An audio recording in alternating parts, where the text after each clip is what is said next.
4 बजे से और 6 बजे तक का जो समय है ये भजन के लिए बहुत लाभदायक है।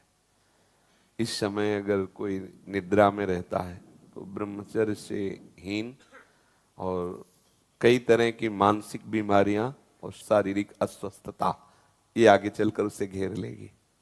मानसिक बीमारियां, कई तरह से मन डराने लगेगा, कई तरह से मन में ऐसे कुभावनाएं जागृत हो जाएंगी।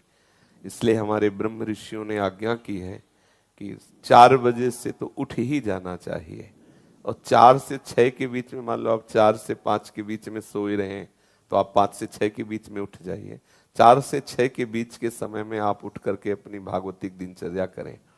भागवतिक दिनचर्या में जैसे अपने लोग राधा वल्लभी हैं तो प्रातः काल उठ करके अपने गुरुजनों का, रसिकों का सुमिरन करें, गुरु मंत्र का जप करें, फिर स्नान आदि करके श्री जी की मंगला, श्री जी को सुंदर पद सुनाना आदि, या अगर उस समय ऐसी भावना है तो 2 घंटे बैठ करके जप करें।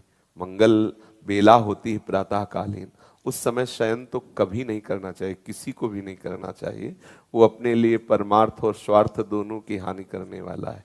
4 से 6 के बीच में। महाराज जी, मैं सुबह उठ जाऊंगा, मैंने सोच लिया कि अब मैं ना कल से उठूंगा। अच्छा। तो मैं 1 हफ्ता उठ लूंगा, फिर अच्छा। जैसे मेरे मन के अंदर आएगा ना, नहीं अब मैं ना उठने लग गया हूं, तो फिर अगले दिन है ना वो फिर पूरा ढेर हो जाऊंगा। नहीं, ऐसा नहीं, आपका दृढ़ नियम होना चाहिए। और नए बच्चे हो तो अलार्म वाला सिस्टम रख लो, वो जब बजे तो उठ के बैठ जाओ। इसमें आपको प्रयासरत रहना पड़ेगा, कुछ समय प्रयासरत रहिए, फिर आपका अभ्यास बन जाएगा कि आप उस समय सो ही नहीं सकते। जैसे अभ्यास बन जाए ना तो आप सो ही नहीं सकते, मतलब सो ही नहीं आपका शरीर राजी ही नहीं होगा बिस्तर में लेटना, वो राजी ही नहीं होगा। तो इसलिए नियम बनाओ और नियम पूर्वक चलो। जब आपको लगे कि आज हम नहीं उठ पाए तो उस दिन दंड स्वीकार करो, व्रत रह जाओ कि आज समय से उठे नहीं इसलिए आज भोजन नहीं, उपवास कर लो, ठीक है, तो ठीक हो जाओगे।